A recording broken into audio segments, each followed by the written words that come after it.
Hello students, कैसे हैं आप सब। आईसीटी वर्चुअल क्लासरूम में आप सबका एक बार फिर से स्वागत है। मैं विकास। आज हम क्लास 11th का मैथ्स करेंगे बच्चों, और चैप्टर हमारा चल रहा था ट्रिग्नोमेट्रिक फंक्शंस। उसी चैप्टर को हम आगे कंटिन्यू करेंगे। तो हम इसके कुछ क्वेश्चंस कर चुके हैं, उन्हीं के आगे के क्वेश्चंस अब हम करने जा रहे हैं।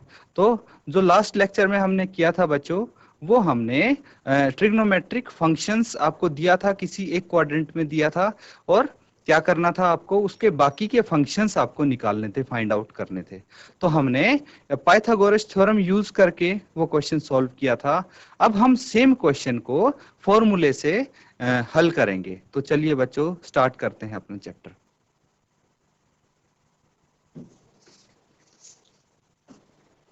आपका चैप्टर है बच्चों त्रिकोणमितीय फलन।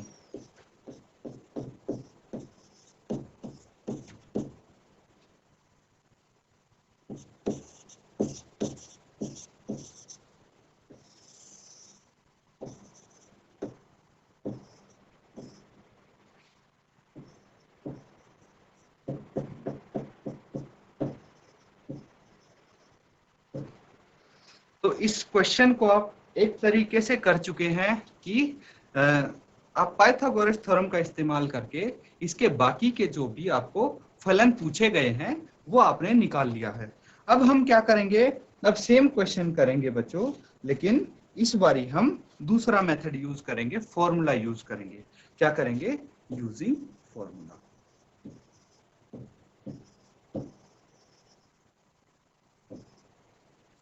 अब देखिए यहाँ पे हमें क्या गिवन है, सबसे पहले तो वो चेक करते हैं। तो यहाँ पे जो चीज दी गई है वो दिया है cos x is equal to -3/5, और यहाँ पे बोला गया है कि ये तृतीय चतुर्थांश में x है, मतलब थर्ड क्वाड्रेंट में x है। तो ये इसका मतलब क्या हुआ कि थर्ड क्वाड्रेंट में x है। थर्ड क्वाड्रेंट में x होने का मतलब बच्चों, यहाँ पे आपको ये पता होना चाहिए कि कौन सा साइन यहाँ पे पॉजिटिव होता है। तो थर्ड क्वाड्रेंट में tan और cot पॉजिटिव होता है, बाकी सब नेगेटिव होते हैं। ठीक है, बस यही है इसका मतलब। अब देखिए यहाँ पे cos x दिया है, तो हमें बाकी के त्रिकोणमितीय फलन निकालने हैं, यानी फंक्शंस कौन से निकालेंगे आप? cos के अलावा साइन हो गया, sec, cosec, tan, cot, ये सब आप निकालेंगे, फाइंड आउट करेंगे। हम फॉर्मूले का इस्तेमाल करेंगे यहाँ पे। तो फॉर्मूला आपको याद होगा, साइन स्क्वायर थीटा। ये फॉर्मूला तो आपको याद है ना, sign square x plus cos square x किसके बराबर होता है? 1 के बराबर होता है। ये तो आपको याद होगा। अब देखिए हमारे पास cos x की वैल्यू है, ठीक है, cos x है ना, तो हम इसको cos x की जगह लिख देंगे साइन स्क्वायर एक्स प्लस, अब देखिए यहाँ पे मैं लिखूंगा -3/5, -3/5 हम यहाँ पे लिख सकते हैं, लेकिन cos स्क्वायर एक्स है, यहाँ पे क्या है? cos square x. तो इसका वर्ग तो हमें करना ही पड़ेगा। हमें तो सिर्फ cos x की वैल्यू है ये, लेकिन cos स्क्वायर एक्स क्या होगा? इसका स्क्वायर हो जाएगा, इक्वल टू 1। इसको हम यहाँ पे सॉल्व करेंगे तो क्या आ जाएगा? साइन स्क्वायर एक्स प्लस, तो देखिए -3/5 इंटू -3/5 क्या हो जाता है? वो स्क्वायर एक्स को हम ऐसे ही तो लिख सकते हैं, -3/5 इंटू -3/5। अगर किसी का स्क्वायर है तो उसको इस तरह लिख सकते हैं। अब 3 को 3 से मल्टीप्लाई किया तो 9 आ गया, और माइनस माइनस प्लस हो गया, 5 इंटू 5 25 इज इक्वल टू 1। तो ये आ गया 9/25। इसको हम फर्दर सॉल्व करेंगे, आगे सॉल्व करेंगे तो क्या आ जाएगा? Sine square x is equal to 9/25 को दूसरी तरफ ले गए तो ये -9/25 यहाँ पे हो जाएगा। आगे इसको सॉल्व करेंगे तो एलसीएम ले लेंगे, कितना आ जाएगा? ये आ जाएगा 25 minus 9 sign square x. Sign square x 25 minus 9, तो 25 माइनस 9 कितना होता है? 25 माइनस 9 16 होता है। तो आप लिख सकते हैं कि साइन स्क्वायर एक्स हो जाता है 16/25, 16/25 आ जाएगा। इसके बाद साइन स्क्वायर एक्स है तो साइन क्या आएगा? साइन एक्स हम क्या लिख सकते हैं? इसका हम अंडर रूट निकाल देंगे 16/25 और ये कितना आ जाएगा 16/25 का वर्गमूल आ जाएगा प्लस माइनस 4/5 हम इसको लिख सकते हैं। इसकी वैल्यू साइन एक्स की वैल्यू। अब बताइए कि यहाँ पे साइन एक्स प्लस में आएगा या माइनस में आएगा, ये कैसे पता लगेगा? देखिए यहाँ पे है, अब आपको पता है कि जो एक्स है, एक्स कौन से क्वाड्रेंट में है? तीसरे क्वाड्रेंट में, थर्ड क्वाड्रेंट में है, तो तृतीय चतुर्थांश में है। तो थर्ड क्वाड्रेंट में क्या क्या पॉजिटिव होता है? थर्ड क्वाड्रेंट में कॉट और टेन पॉजिटिव होता है, इसीलिए साइन क्या आ जाएगा? नेगेटिव आ जाएगा। ठीक है, तो अगर ये तीसरे क्वाड्रेंट में है तो साइन एक्स क्या हो जाएगा? -4/5 हम इसको लिख सकते हैं साइन एक्स को। बस ये हमारे पास साइन एक्स आ गया, एक फलन आ गया। अब बाकी भी हम निकाल सकते हैं। कैसे निकाल सकते हैं? देखिए साइन एक्स आपको पता है, ठीक है, और कॉस एक्स भी आपको पता है, ठीक है। साइन एक्स पता है आपको और कॉस एक्स भी आपको पता है। कितने कितने हैं ये? देखिए साइन एक्स अभी हमने निकाला -4/5 और कॉस एक्स कितना है? कॉस एक्स तो पहले से ही दिया है -3/5। अब बताइए कि tan x को हम क्या लिख सकते हैं? जो tan x होता है उसको हम क्या लिख सकते हैं? क्या हम tan x को sin x बटे cos x लिख सकते हैं? sin x बटे cos x इसको हम लिख सकते हैं, बिल्कुल लिख सकते हैं। और देखिए sin x और cos x की वैल्यू हमें पहले से ही पता है, तो हम यहाँ पे इसकी वैल्यू लिख देंगे। कितनी आ जाएगी? sin x कितना है? -4/5, तो हम -4/5 यहाँ पे लिख देंगे। फिर उसके बाद cos x कितना है? -3/5, -3/5 हमने cos x भी लिख दिया। अब इसको सॉल्व करना तो बहुत ही आसान है, इस टाइप के तो आपने पहले भी आपको आते हैं। ये बाहर वालों को आप मल्टीप्लाई करके ऊपर लिख देंगे, तो -4 × 5, और जो अंदर वाले हैं इनको आपस में मल्टीप्लाई करके आप नीचे लिख देंगे 5 × -3।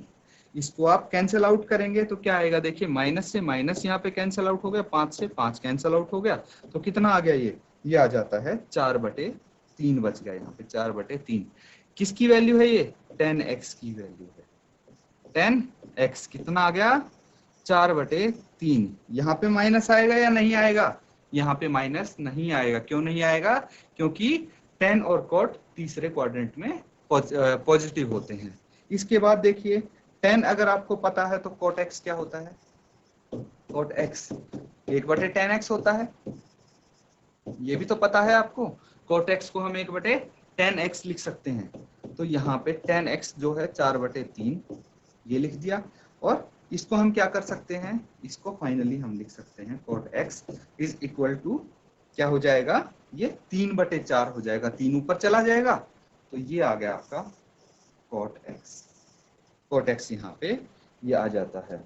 इसके बाद और क्या बचा हमारे पास? हमारे पास sec और cosec x बचे हैं, तो इनको भी हम निकालते हैं। अब देखिए cot x आपको पता है, sec x को हम क्या लिख सकते हैं? sec x 1/cos x होता है। ये भी तो आपको पता है कि sec x 1/cos x होता है। ये जो हमने बच्चों रिवीजन किया था पिछली क्लास में, जो आप पढ़ के आए हैं, वही चीजें, वही फॉर्मूले हैं ये, तो इसमें कोई मुश्किल नहीं आनी चाहिए आपको। अब 1/cos x है, तो cos x की वैल्यू तो हमें पता है ना। cos x कितनी है? cos x की वैल्यू हम यहाँ पे लिख देंगे -3/5 है। और क्या हो जाएगा sec x? फिर sec x is equal to 5 ऊपर चला जाएगा, तो 5/-3, 5/-3। और इसको हम क्या लिख सकते हैं? इसको हम -5/3 भी तो लिख सकते हैं। तो ये हमारे पास sec x की वैल्यू आ जाती है। क्या आ जाती है?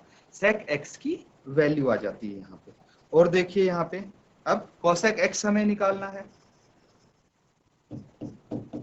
तो cosec x क्या होता है? cosec x को ऐसे ही 1/sin x लिख सकते हैं। cosec x 1/sin x हो गया, और sin x की वैल्यू तो हमें पता है पहले से ही -4/5 होती है। फर्दर इसको हम सॉल्व करेंगे तो cosec x is equal to 5/-4 हम इसको लिख देंगे, और इसको हम माइनस को ऊपर ले जा सकते हैं, तो -5/4 हम यहाँ पे लिख देंगे। तो ये कोसेक एक्स की वैल्यू भी आ गई है। तो ये बिल्कुल आपकी ट्रिग्नोमेट्रिक रेशियो, ट्रिग्नोमेट्रिक फंक्शंस जो आए हैं वो बिल्कुल सेम आए हैं, दोनों फॉर्मूले से भी और पाइथागोरस थ्योरम का यूज करके भी आपके यही फॉर्मूले आएंगे। अब देखिए हम एक और क्वेश्चन करते हैं इसी तरह का, तो आपको कितना यहाँ पे समझ में आता है वो यहाँ पे चेक करेंगे। कितना अभी तक आपको समझ में आया है वो देखना है। यहाँ पे यदि cot x है -5/12 और कौन से चतुर्थांश में है, ये द्वितीय चतुर्थांश में है। ये चीज आपको खास ध्यान रखनी है कि कौन से चतुर्थांश में है, तभी आपको पता लगेगा कि कौन से फंक्शंस आपके नेगेटिव आएंगे और कौन से पॉजिटिव आएंगे। अन्य 5 त्रिकोणमितीय फलनों के ज्ञात कीजिए। तो बिल्कुल वैसा ही क्वेश्चन है, यहाँ पे बस आपको cot x दिया है और वहां पे cos x दिया था, इतना ही फर्क है। और वो तीसरे क्वाड्रेंट में था, ये सेकंड क्वाड्रेंट में है, यही डिफरेंस है। तो इसको आप सॉल्व करके देखें, बिल्कुल कैसे सॉल्व होगा। पाइथागोरस थ्योरम से भी आप कर सकते हैं। पाइथागोरस थ्योरम हमने कैसे यूज की थी, सबसे पहले तो हम ये देख लेते हैं कि जो दूसरे क्वाड्रेंट में है क्या क्या पॉजिटिव होते हैं। साइन और क्या पॉजिटिव होता है, कोसेक। साइन और कोसेक क्या होते हैं, ये दोनों पॉजिटिव होते हैं। ये चीज आप ध्यान रखें। पहली बात तो दूसरे क्वाड्रेंट की बात हो रही है, तो यहाँ पे साइन और कोसेक पॉजिटिव होते हैं। अब क्या दिया है हमें, कॉट दिया है।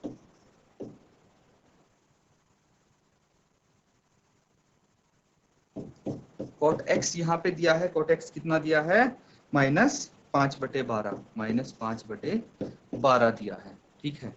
अब अगर हम पाइथागोरस थ्योरम का इस्तेमाल करते हैं तो एक हमें ट्रायंगल बनाना पड़ेगा। त्रिभुज कैसा होना चाहिए, समकोण त्रिभुज, ठीक है। इसको हमने नाम दे दिया और यहाँ पे समकोण राइट एंगल ये हो गया। अगर x यहाँ पे इसको x मान लेते हैं तो बेस कौन सा हो गया, आधार कौन सा हो गया, देखिए जो हमारा आधार है वो यहाँ पे ये हो जाएगा फिर, और परपेंडिकुलर ये हो जाएगा, हाइपोटेन्यूज ये हो जाएगा। ये चीज आपको पता है। अब आपको बेस क्या है, परपेंडिकुलर क्या है और हाइपोटेन्यूज क्या है वो यहाँ पे निकालना पड़ेगा। तो देखिए सबसे पहले हम देखते हैं जो कॉट एक्स है वो उसमें उसको हम किस तरह से लिख सकते हैं, जो हमारे पास मंत्र था अब उसकी जरूरत पड़ेगी हमें। तो क्या था, पंडित बद्री प्रसाद हर हर बोले, ये आपका मंत्र है। तो इसके थ्रू हम पता लगाएंगे कि भाई कॉट एक्स को हम क्या लिख सकते हैं। देखिए ये साइन कॉस और टेन तो हम सीधे लिखेंगे और कॉट यहाँ पे हम उल्टा लिख देंगे, यानी b/p हम लिख सकते हैं, b/p हम लिख सकते हैं कॉट को। और यहाँ पे जैसे कि हम पाइथागोरस थ्योरम यूज कर रहे हैं तो हम इसको डायरेक्टली पॉजिटिव ही लिख सकते हैं। तो 5 क्या हो गया, ये बेस हो गया 5 हमारे पास, और परपेंडिकुलर कितना हो गया, 12 हो गया। ये किससे पता लगा, कॉट एक्स से हमें पता लगा है। तो कॉट एक्स से पता लगा तो पाइथागोरस थ्योरम का यूज करके हम यहाँ पे एच भी निकाल लेंगे। भाई बेस और परपेंडिकुलर हम सबको पता है, अब हमें हाइपोटेन्यूज निकालना है। तो किसका यूज करेंगे हम, पाइथागोरस थ्योरम का इस्तेमाल करके हाइपोटेन्यूज निकाल लेंगे। क्या होता है, कर्ण का स्क्वायर यानी हाइपोटेन्यूज का स्क्वायर इज इक्वल टू लंब का स्क्वायर होता है, परपेंडिकुलर का स्क्वायर होता है, प्लस आधार का स्क्वायर होता है। बेस का स्क्वायर यहाँ पे हो जाएगा। परपेंडिकुलर कितना है 12, तो इसका वर्ग प्लस 5 का वर्ग होता है, क्या एच स्क्वायर। तो एच स्क्वायर कितना आ गया, 12 का वर्ग 144 प्लस 5 का वर्ग 25, और एच स्क्वायर कितना है यहाँ पे 144 में अगर 25 ऐड करेंगे तो 169 आ जाता है। एच स्क्वायर पता है तो एच क्या आ जाएगा, देखिए एच हम निकाल लेंगे, क्या निकालेंगे, एच 169 का अंडर रूट, और ये आ जाएगा आपके पास 13, क्या आ जाएगा 13।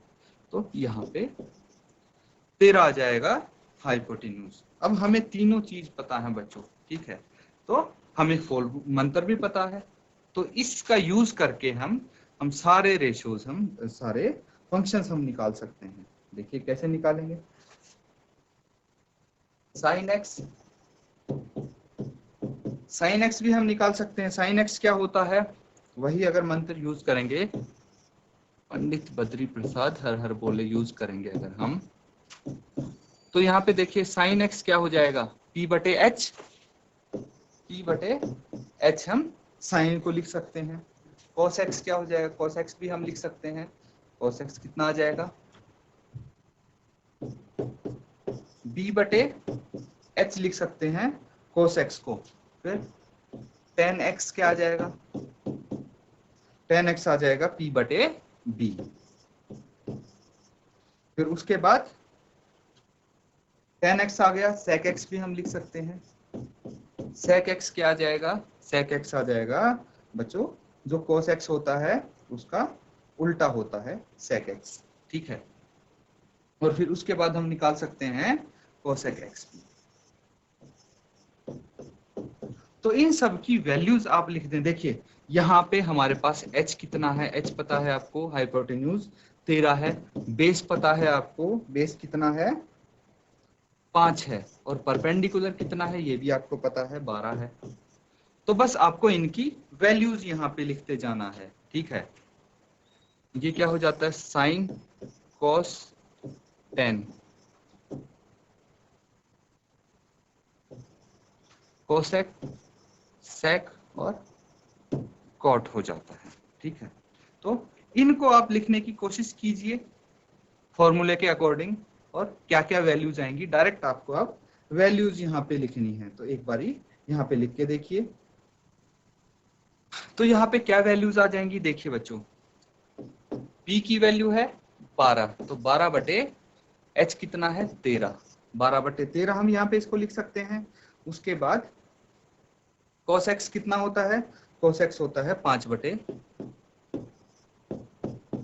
13, क्यों, क्योंकि b 5 है और h 13 है।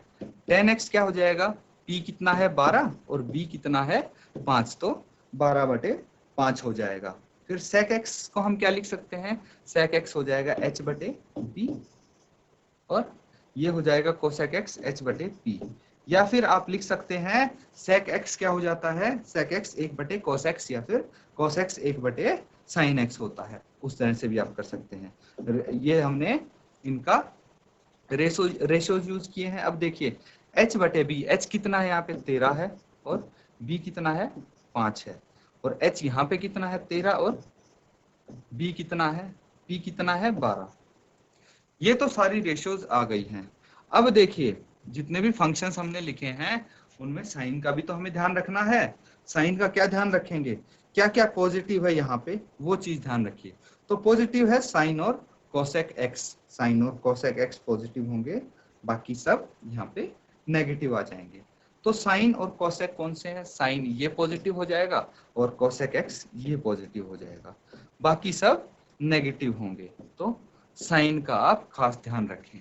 और कॉट एक्स तो हमें पहले से ही दिया हुआ है, तो ये आप इस तरह से इसको कर देंगे सोल्व। देखिए कितना इजी है, आपको सिर्फ परपेंडिकुलर बेस और हाइपोटेन्यूज निकालना है, उसके बाद बाकी फंक्शंस तो आप आसानी से निकाल ही सकते हैं। अब इसी को बच्चों फॉर्मूले से करके देखेंगे हम, जैसे पिछला क्वेश्चन किया था ना फॉर्मूले से, उसी तरह यहाँ पे भी हम फॉर्मूला यूज करेंगे। और दूसरा मेथड देखिए कैसे आप कर सकते हैं।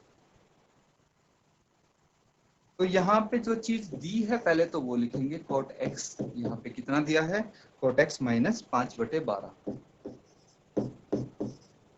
माइनस 5 बटे 12। तो कोट एक्स अगर हमें पता है तो टेन एक्स भी पता है हमें, क्योंकि टेन एक्स क्या होता है, 1 बटे कोट एक्स होता है, और 1 बटे कोट एक्स मतलब 1 बटे माइनस 5 बटे 12, इसको हम लिख सकते हैं। और ये कितना हो जाएगा, टेन एक्स है, इसको हम लिख सकते हैं माइनस 12 बटे 5। तो देखिए टेन एक्स तो हमारे पास डायरेक्टली वैसे ही आ गया। अब हमें क्या निकालना है, बाकी के हमें फलन निकालने हैं। तो हम फॉर्मूला कौन सा यूज कर सकते हैं, यहाँ पे क्या गिवन है, कोट एक्स गिवन है, तो हम कोट एक्स वाला फॉर्मूला यूज करेंगे। कौन सा होता है, cosec square x minus cot square x is equal to 1। ये मैंने ट्रिक भी बताई थी आपको कि देखिए sine square x plus cos square x is equal to 1 तो सबको पता है, सबको यहाँ पे याद है।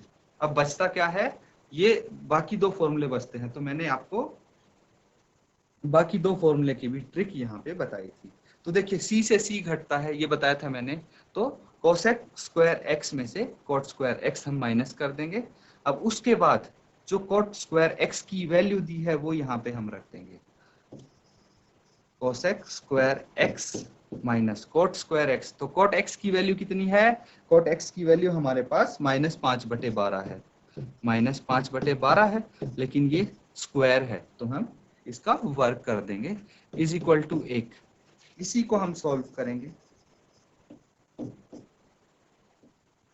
अब देखिए 5 का स्क्वायर 25 होता है और 12 का स्क्वायर 144 होता है, ठीक है।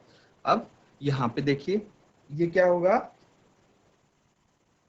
माइनस का ये क्या हो जाएगा, प्लस हो जाएगा यहाँ पे, ठीक है। तो ये ब्रैकेट के अंदर वाला माइनस है, ये प्लस हुआ, लेकिन बाहर वाला माइनस का साइन तो एज इट इज रहेगा। इसको आगे अगर हम सॉल्व करेंगे तो क्या आ जाएगा, दूसरी तरफ लेके जाएंगे हम, cosec square x is equal to 1। अब यहाँ पे माइनस है तो दूसरी तरफ जाके क्या हो जाएगा, ये प्लस का हो जाएगा, 25/144 हम इसको लिख सकते हैं। आगे इसको सॉल्व करेंगे तो एलसीएम लेके इसको ऐड कर देंगे। Cosec x is equal to कितनी, कोसेक स्क्वायर एक्स है, ये कितना हो जाएगा, एलसीएम कितना आएगा यहाँ पे 144 आएगा, 144 एलसीएम आएगा, और 144 प्लस 25 हम यहाँ पे कर सकते हैं, तो कितना आ जाएगा, कोसेक स्क्वायर एक्स ये आ जाएगा 169/144। कोसेक स्क्वायर एक्स आया है ये, तो इसको हम आगे कैसे सॉल्व कर देंगे, कोसेक एक्स को हम लिख सकते हैं इसका √169/144, और इसको अगर हम सॉल्व करेंगे तो क्या आ जाएगा, ये आ जाएगा 13/12 प्लस माइनस, ठीक है बच्चों, 13/12 प्लस माइनस आ जाएगा। और ये कौन से क्वाड्रेंट में है, ये दूसरे क्वाड्रेंट में है, इसीलिए कोसेक एक्स प्लस का होगा। कोसेक एक्स क्या हो जाएगा, 13/12 यहाँ पे आ जाएगा। अब देखिए कोसेक एक्स है तो साइन एक्स क्या हो जाएगा, साइन एक्स 1/कोसेक एक्स होता है, ये आपको पता है, तो इसकी वैल्यूज भी आप निकाल देंगे। फिर उसके बाद टेन एक्स क्या होता है,